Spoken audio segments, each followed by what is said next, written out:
प्यारे दोस्तों, अपनी पसंदीदा कहानियाँ देखने के लिए हमारे वीडियो को लाइक, शेयर और चैनल को सब्सक्राइब कीजिए। और हाँ, बेल आइकॉन पर क्लिक करना भूलिएगा मत। आज आपके लिए हम सोमवती अमावस्या की कथा लेके आए हैं। एक साहूकार था, उसके 7 बेटे और 7 बहुएं थी। उसकी एक बेटी भी थी। साहूकार के घर एक ब्राह्मण रोज भिक्षा मांगने आता था। ब्राह्मण को साहूकार की बहू रोज भिक्षा देती तो वो ले लेता, लेकिन जब साहूकार की बेटी उसे भिक्षा देती तो वो उसकी बेटी से कहता, बेटी तुम सुहागन तो होगी, पर तेरे भाग्य में बहुत दुख लिखा है। ये बात सुनकर साहूकार की बेटी बहुत चिंतित रहने लगी। चिंता से उसका शरीर कमजोर होने लगा। एक दिन साहूकार की पत्नी ने अपनी बेटी से पूछा, बेटी तुम इन दिनों इतनी चिंतित क्यों रहती हो और तुम बहुत कमजोर भी दिखती हो। तब उसने बताया कि माँ, जो ब्राह्मण रोज भिक्षा मांगने आता है वो कहता है कि बेटी तुम सुहागन तो होगी, लेकिन तेरे नसीब में दुख लिखा है। ये बात सुनकर जब उसने अपनी माँ को ये बताया तो माँ ने कहा, कल मैं भी सुनूंगी कि वो तुम्हें क्या कहता है। अगले दिन जब वो ब्राह्मण भिक्षा लेने आया तो उसकी माँ छुप कर बैठ गई। जब बेटी भिक्षा देने लगी तो फिर ब्राह्मण ने फिर से वही बात कही। इतनी बात सुनकर उसकी माँ बाहर आ गई और बोली, एक तो हम रोज आपको भिक्षा देते हैं और ऊपर से तो आप हमें कोसते हैं। तब ब्राह्मण ने कहा, मैं इसे कोसता नहीं हूँ, जो सच है वही बोलता हूँ, जो इसके भाग्य में लिखा है वही कहता हूँ। माँ ने ब्राह्मण से कहा कि आपको ये पता है कि इसके भाग्य में दुख लिखा है, तो बता दो ये दुख कैसे दूर होगा। तब ब्राह्मण ने कहा, 7 समुंदर पार एक सोना नाम की धोबिन रहती है, जो सोमवती अमावस्या का व्रत करती है। अगर वो अपने व्रत का फल तुम्हारी बेटी को दे दे तो इसका निवारण हो सकता है, नहीं तो विवाह होते ही इसके पति को सांप डंस लेगा। ये बात सुनकर माँ बहुत रोने लगी और सोना धोबिन की तलाश में जाने लगी। चलते चलते रास्ते में धूप पड़ने लगी। साहूकारनी एक पीपल के नीचे बैठ गई। उस पीपल के पेड़ पर एक गरुड़ पक्षी का घोंसला था, जिसमें गरुड़ का एक बच्चा रहता था। साहूकारनी ने उस घोंसले के पास एक सांप को जाते देखा तो उसने उस गरुड़ के बच्चे को बचाने के लिए उस सांप को मारकर डाल के नीचे रख दिया। जब गरुड़ पंछीनी आई तो उसने घोंसले के पास खून देखा। वो क्रोधित हो गई और साहूकारनी को चोंच मारने लगी।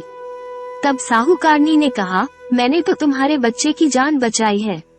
ये सांप तुम्हारे बच्चे को डंसने वाला था, लेकिन मैंने इसे मार गिराया।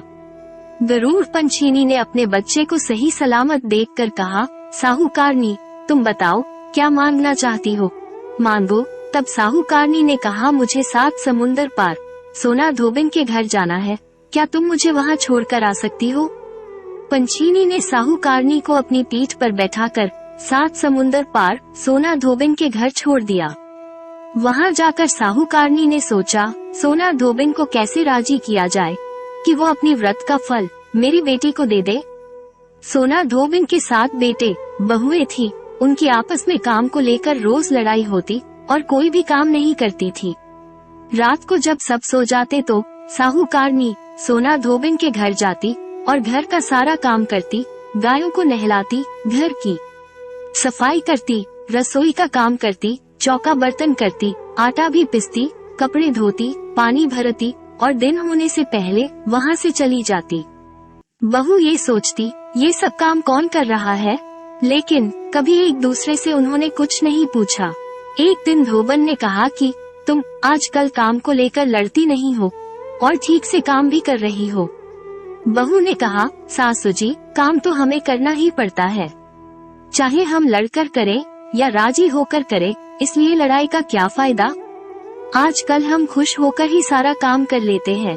सोना धोबिन ने सोचा कि आज देखा जाए कि कौन सी बहू काम करती है। ये देखने के लिए वो रात को सोई नहीं। उसने देखा रात को एक औरत आई और पूरे घर का काम करके जाने लगी।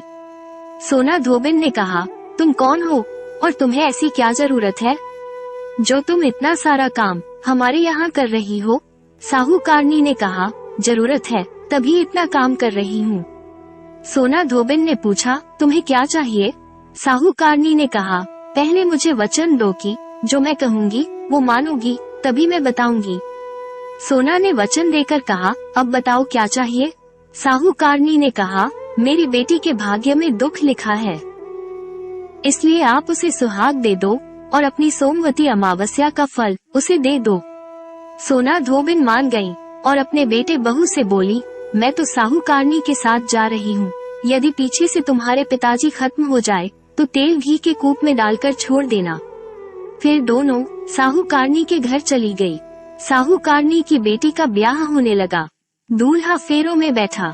सोना धोबन दूल्हे के घुटने के पास कच्चा करवा रखकर उसमें दूध डालकर और तात का तार लेकर बैठ गई।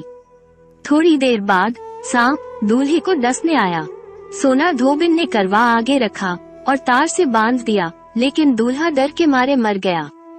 तब सोना धोबिन ने टीके से रोली निकाली और मांग से सिंदूर निकाला, आँख से काजल निकाली और मेहंदी निकालकर छोटी उंगली से छींटे मारे और बोली कि आज के दिन तक मैंने जितनी सोमवती अमावस्या करी उनका फल साहूकार की बेटी को लग जाए, और आगे मैं जो सोमवती अमावस्या करूं उनका फल वो मेरे परिवार को लगे। इतना कहते ही वो दुल्हन जीवित हो गया और सोमवती अमावस्या की जय जयकार करने लगा। जब सोना धोबिन वापस जाने लगी तब साहूकारनी बोली, तुमने मेरे दामाद को नया जीवन दान दिया है, इसलिए कुछ भी मांग सकती हो। वो बोली, मुझे कुछ नहीं चाहिए, सिर्फ एक हांडी दे दो। सोना धोबिन हांडी लेकर घर चली जाती है।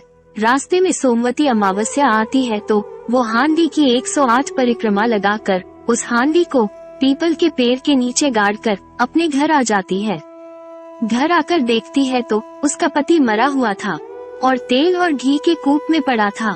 तब वो टीके में से रोली निकालती है, मांग से सिंदूर निकालती है, आँखों से काजल निकालती है और नाखून से मेहंदी निकालकर अपनी छोटी उंगली से छींटे देती है और कहती है, मैंने जो रास्ते में सोमवती अमावस्या की है उसका फल मेरे पति को लगे। इतना कहते ही उसका पति उठकर बैठ जाता है। उसके बाद उसके घर एक ब्राह्मण आता है और कहता है, सोमवती अमावस्या को मुझे दक्षिणा दीजिए। धोबन कहती है, सोमवती अमावस्या रास्ते में आई थी, इसलिए मैंने कुछ नहीं किया। जो भी किया वो सब पीपल के नीचे गाड़ दिया है। ज्योतिषी ब्राह्मण वहाँ जाकर देखता है तो उसे 108 सोने के सिक्के मिलते हैं। ज्योतिषी ब्राह्मण सब घर ले आता है और कहता है, इतना कुछ किया है, और बोल रही थी, कुछ भी नहीं किया। सोना धोबिन बोली, जो तुम्हारे भाग्य में था वही हुआ, इसलिए इन सभी सोने के सिक्कों को तुम ही ले जाओ। ब्राह्मण बोला, इसमें तो मेरा चौथा हिस्सा ही होता है, बाकी आपका जो मन हो वो दे दे। उसने सारी नगरी में जाते जाते बोल दिया कि सब कोई सोमवती अमावस्या का व्रत कीजिए। ये सोमवती अमावस्या जैसा साहूकार की बेटी को सुहाग दिया वैसा सबको देना। सोमवती अमावस्या की कहानी कहने वाले, सुनने वाले और हुंकार भरने वाले सभी पर सोमवती अमावस्या की कृपा बनी रहे। तो ये थी आज की व्रत कथा। आपको ये कथा कैसी लगी कमेंट करके जरूर बताएं और साथ ही साथ मेरे चैनल को लाइक, सब्सक्राइब करना ना भूलें। धन्यवाद।